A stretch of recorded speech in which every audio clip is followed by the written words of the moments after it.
Welcome to SmallCap Asia, where Asian investors connect with company CEOs. I'm Singing, your host, and this interview is disseminated on behalf of Atlas Salt. We are very excited to be here in Singapore today at the Ignite Investment Summit, where I have the opportunity right now to sit with company leaders for their insights. And right now, I'm speaking with Nolan Peterson, CEO of Atlas Salt. Atlas Salt is a Canadian mineral development company focused on its Great Atlantic salt deposit in Newfoundland, one of the largest undeveloped salt deposits in North America.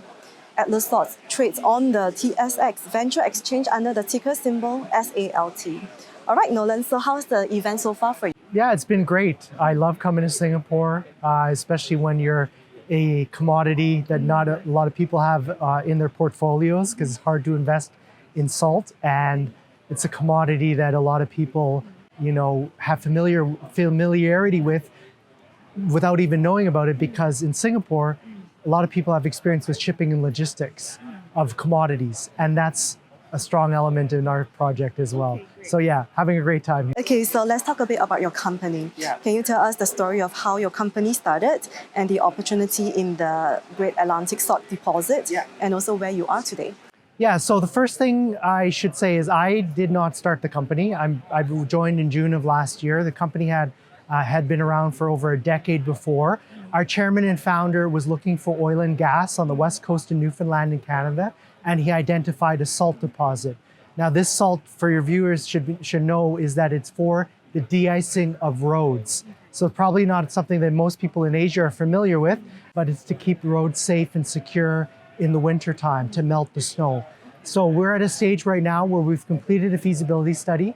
We've received an environmental assessment, and we have actually started some construction activities most recently as well. But we are in the financing phase, and that's why I'm here seeking outreach to new investors. Okay, that sounds very, very interesting. Yes. Yep, so what is your vision and your strategy for developing this further, and what timeline do you have? Yeah, so North America has a shortage of salt. We don't make enough salt domestically, and by that I mean Canada and the US. So we actually import a lot of salt from countries like Chile and Egypt. So the supply chain's halfway around the world. Our vision is to put a mine into production that shortens the supply chain, brings security and stability to the salt market, and brings it domestic as well. So the first thing we want to do is continue to get the financing that we need to advance the project, and then build it out and take it into production, or work with partners along the way to make that happen as well. What geological and infrastructure advantages do you have over your peers? Yeah, so the biggest advantage is that we're a shallow deposit. So most of our peers actually all of our peers in North America are much deeper. We also are a dry deposit, so we don't sit under a lake or river, which can create challenges with operating mines and permitting them. We also are 3 kilometers away from an existing deep water port that's open year-round, ice-free, permitted, and can move the biggest, largest vessels required to move salt into the key markets and displace imported salt. So that's something that our domestic competition doesn't have as well. A number of characteristics that has aligned to allow this to be a tremendous deposit. Okay, so moving on to the last question, and this is the question that a lot of investors would be very interested. Yes. So why is now the best time to add Atlas Salt to investors' portfolios? Yeah, so we have a lot of exciting work being done on projects.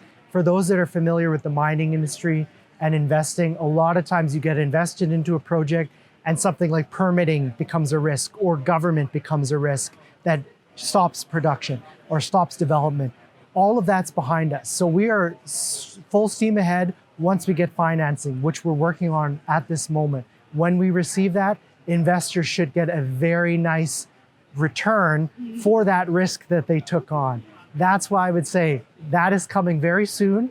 I buy in the stock market. I encourage you guys to buy as well. Okay, that's very insightful, and thank you for your time. And I wish you all the best in 2026. Thank you very much. Okay, thank you. Thank you so much. Thank you.